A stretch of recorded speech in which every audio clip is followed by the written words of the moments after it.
Sunnyside readers, this is Mrs. Hammontree, and today I'm going to read one of my favorite authors, Maurice Sendak, Where the Wild Things Are, Outside Where the Wild Things Are.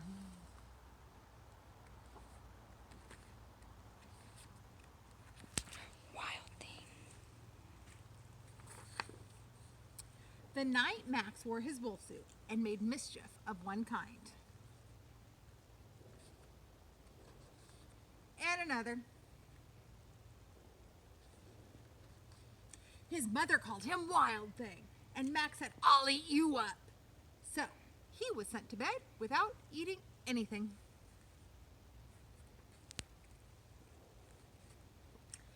That very night in Max's room, a forest grew.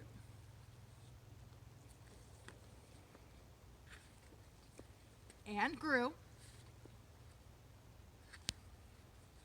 And grew until his ceiling hung with vines and the walls became the world all around.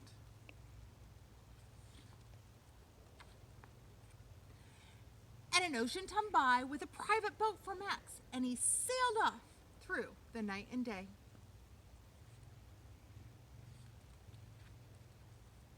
And in and out of weeks, and almost over a year, to where the wild things are.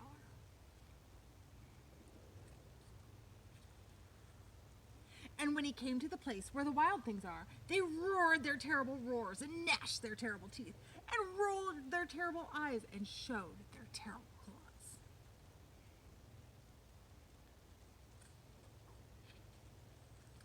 Till Max said, "Be still," and tamed them with a magic trick of staring into all their yellow eyes without blinking once, and they were frightened and called him the most wild thing of all.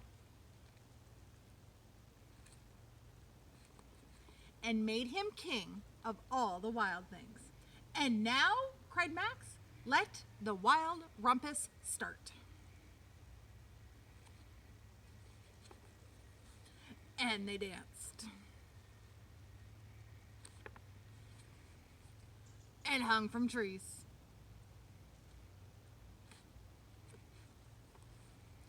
And had a parade.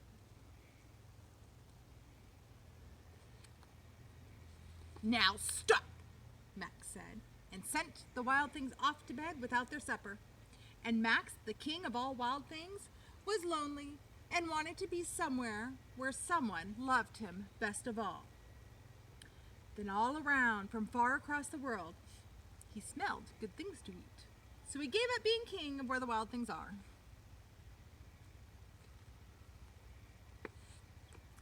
But the wild things cried, "Oh, please don't go. We'll eat you up. We love you so." And Max said, "No."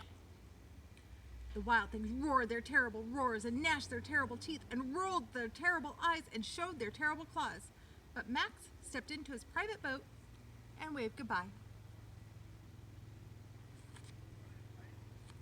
And sailed back over a year and in and out of weeks and throughout a day.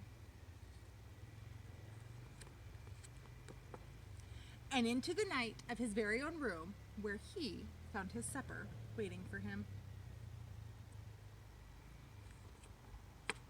And it was still hot. The end.